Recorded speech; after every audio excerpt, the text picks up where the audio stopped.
We like to think history has been figured out, don't we? We go to school, we read the textbooks, we walk through the museums and look at everything sitting neatly behind glass. This civilization, that century, these tools. We accept the official timeline because it's comfortable, because it's organized, because it tells a clean story with a beginning, a middle, and an explanation for everything. But here's the problem with clean stories. They require editing, and what gets edited out is usually the most interesting part. Because scattered across dig sites, restricted archives, in the back rooms of major institutions are discoveries that are real, documented, verified, tested. Discoveries that simply cannot be made to fit the timeline we've been given. And rather than rewrite the timeline, the official record goes quiet. Today, we're not going quiet. These are the 10 forbidden discoveries that scientists still can't explain. Before we count them down, one thing worth saying up front. Everything on this list is documented. No folklore, no legends, no secondhand rumors passed around online. These are verified artifacts and confirmed research findings that have been physically examined by credentialed professionals. The mystery isn't whether they exist, the mystery is what they mean, and why the conversation around them keeps getting quietly buried. Let's begin. Welcome to the List Society, where we uncover the planet's deepest secrets and wildest discoveries. Coming in at number 10, Egypt, but not the pyramids you've seen 100 times. Deep beneath the desert floor at Saqqara, cut into solid bedrock in a tunnel system that stretches hundreds of feet underground, sit 24 massive boxes carved from solid Aswan granite. Each one weighs up to 70 tons. Each one is roughly the size of a shipping container. And here's where the official story stops making sense. The inner surfaces of these boxes are flat, to within 0.02 of an inch. The corners are square, to within a fraction of a degree. That's not impressive craftsmanship. That's the tolerant specification of modern CNC machining. Computer-controlled equipment with laser alignment. The ancient Egyptians were supposedly doing this with copper chisels, working by torchlight, underground. There are no inscriptions inside the boxes, no patents anywhere in the complex showing how they were built or moved. In all of Egyptian history, thousands of years of recorded culture, there is not a single document that even mentions these boxes being constructed. 24 70-ton granite boxes, finished to a precision that baffles modern engineers, sitting in the dark with no explanation for their origin and no record of their creation. For number 9, Turkey, 1994. A shepherd follows a hunch up a hillside outside the city of Sanlurfa and notices shaped stones protruding from the soil. What archaeologists uncovered beneath that hill over the next 3 decades is still, by any honest assessment, one of the most disruptive archaeological discoveries ever made. Göbekli Tepe is not just a collection of stones. It's a series of massive circular enclosures, each built from T-shaped limestone pillars, standing up to 18 feet tall and weighing between 10 and 20 tons.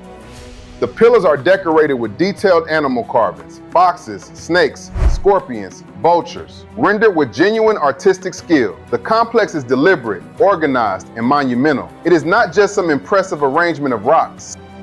It dates to 12,000 years ago. That is 7,000 years before the invention of writing, 6,000 years before the wheel.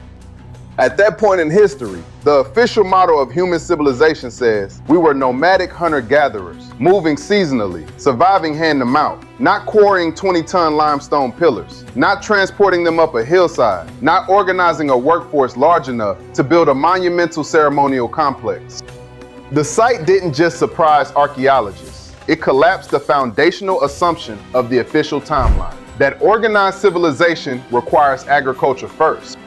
And here's what makes this even harder to explain. More than 95% of Göbekli Tepe is still underground. What's been uncovered is only the surface. The science is anything but settled, and the debate rages on. At number 8, Lebanon. The Temple of Jupiter at Baalbek is a Roman construction, well documented, well studied. But the Romans didn't build the foundation it sits on. Beneath the Roman columns, buried at the base of the structure, are 3 stones called the trilithon. Each one is approximately 70 feet long, 14 feet high, and 10 feet thick. Each one weighs between 800 and 1,000 tons. Not the entire wall. 3 individual stones, still in their original position. No crane in the modern world can lift them. The largest mobile cranes on Earth have a maximum capacity of around 3,000 tons, and that's under ideal, controlled conditions. Moving these stones any distance across uneven ground without modern equipment is an engineering problem that has never been solved. And then there's the 4th stone, still sitting in the nearby quarry, never moved. The one called Hajar el-Hibla, the stone of the pregnant woman. It weighs 1,650 tons. It is the heaviest worked stone on Earth. A Roman-era stone sits beside it in the same quarry, weighing 1,240 tons. Both were cut, shaped, and prepared for transport, and then never moved. The Romans apparently arrived at Baalbek, looked at the foundation already in place, decided it was good enough, and built on top of it. Who laid that foundation? When and how? Nobody knows, and nobody in the official record is particularly close to finding out. For number 7, Japan, 1987. A dive instructor named Kihachiro Arataki is exploring the waters off the coast of Yonaguni Island, Japan's westernmost point. He descends to a depth of roughly 25 meters and finds something that should not be on the ocean floor. A massive stone structure. Terrace steps, each roughly 3 feet high, right-angle corners, flat vertical faces, parallel walls, what appear to be pathways and staircases cut through solid rock. The structure extends approximately 150 meters wide and 40 meters tall. The geometry is precise in ways that natural erosion patterns do not produce. Rock fractures naturally in sheets and columns, not in right angles, not in parallel terraces with consistent riser heights. If the structure is man-made, and a growing number of geologists and archaeologists believe it is, then it dates to a period when sea levels were lower. The waters around Yonaguni reached their current depth approximately 10,000 years ago. That will make the Yonaguni Monument older than Göbekli Tepe, older than any known civilization by thousands of years. It would require a complete revision of the official origin story of human society.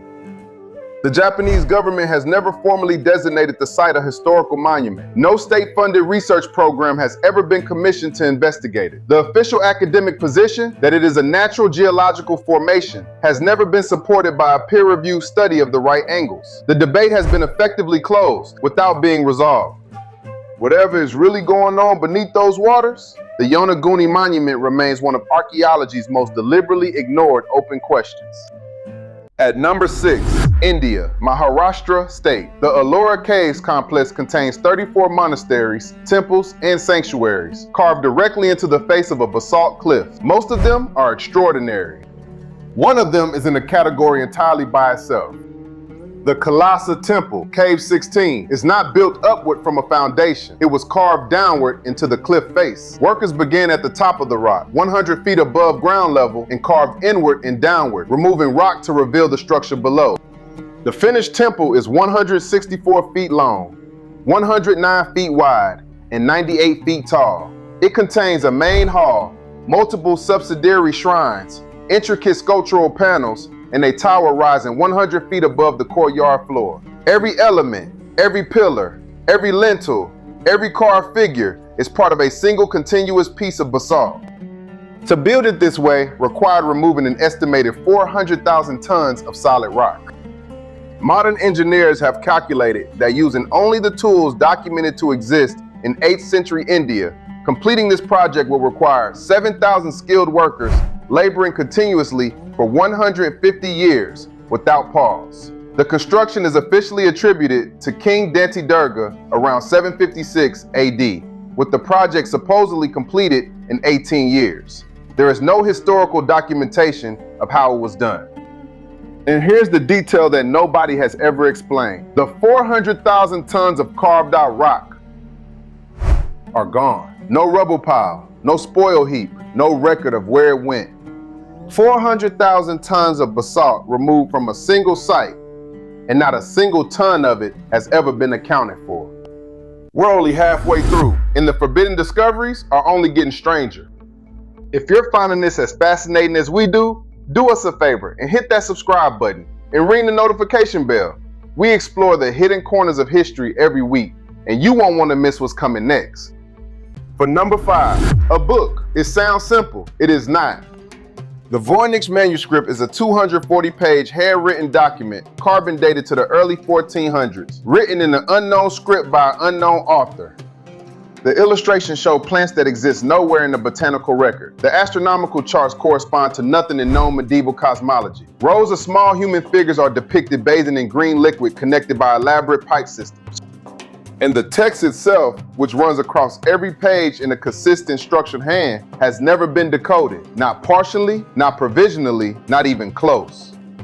The writing follows Zipf's law, which is a statistical property shared by every natural human language. It has consistent word-link patterns and grammar-like structure. Cryptographers have confirmed it is not random noise and not a simple substitution cipher. It behaves like a real language that no living person has ever spoken or seen.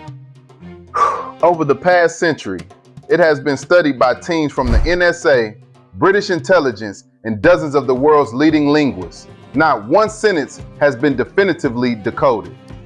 The author is unknown. The origin is unknown. The language is unknown. The manuscript currently sits in Yale's Beinecke Rare Book Library, studied by researchers who are no closer to an answer today than the first scholar who opened it over 100 years ago.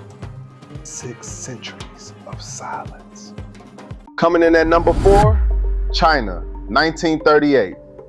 An expedition led by archaeologist Chi Pu-Te discovers a series of caves in the remote Bayan-Har Mountains of Qinghai Province. Inside the caves, along with small skeletal remains, are 716 stone discs.